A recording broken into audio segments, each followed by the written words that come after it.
zaman sekarang. Kira-kira apa ya? Yaitu tantangan belajar di era digital.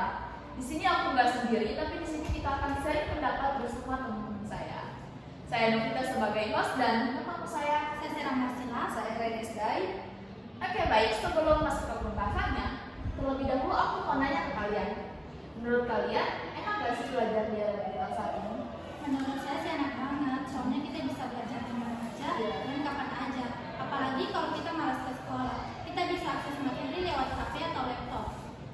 Iya benar banget, sekarang juga gampang mencari informasi. Tinggal buka internet, semua pelajaran sudah ada, mulai dari video sampai latihan soal. Nah iya. Nah selain itu, di era digital saat ini juga kita diajarin buat mandiri gak sih? Soalnya kan kita harus bisa ngatur waktu dan bertanggung jawab. Tapi selain itu, selain kita kelebihan, itu ada juga dan kekurangannya. Kira-kira apa sih kekurangan belajar di era digital saat ini?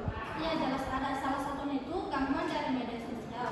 Niatnya mau belajar, malah terdistract sama Instagram atau TikTok. Iya, saya juga sering begitu. Kadang udah niat ngerjain tugas, malah terusan scrolling sampai bawah. Wah itu klasik banget sih ya. Apalagi itu saat ada gangguan jaringan. Saat kita udah excited buat belajar, tiba-tiba jaringannya hilang, kayak patah semangat gak sih kita? Betul, terus juga mata sering sakit karena kebanyakan lihat HP. Jadi bukan cuma fokus yang terganggu, tapi kesehatan juga bisa kena. Pokoknya banyak tantangannya dan kita mau gimana kita harus bisa beradaptasi. Ya. Nah kalau gitu, menurut kalian gimana sih caranya biar kita tetap semangat belajar dan bisa mengatasi tantangan belajar di era digital saat ini?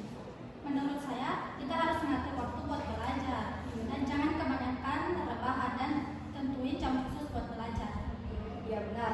Terus juga harus hindari multitasking. Kalau belajar ya belajar, jangan sampai buka media sosial. Ya, betul banget. Tambahin ya. Nah, selain itu juga kita harus bisa manfaatin teknologi secara bijak. Karena banyak banget video dan aplikasi yang bisa kita gunakan buat belajar. Bisa bantu kita kalau kita menggunakannya itu dengan baik. Jadi kesimpulannya, belajar di era digital itu punya dua sisi. Ada kemudahan dan tantangan yang harus kita hadapi. Yang penting kita harus bisa ngatur diri, jangan kalah sama godaan HP atau internet. Oke, betul banget. Jadi intinya gunakan teknologi ini untuk hal yang positif dan jangan lupa tetap semangat belajar.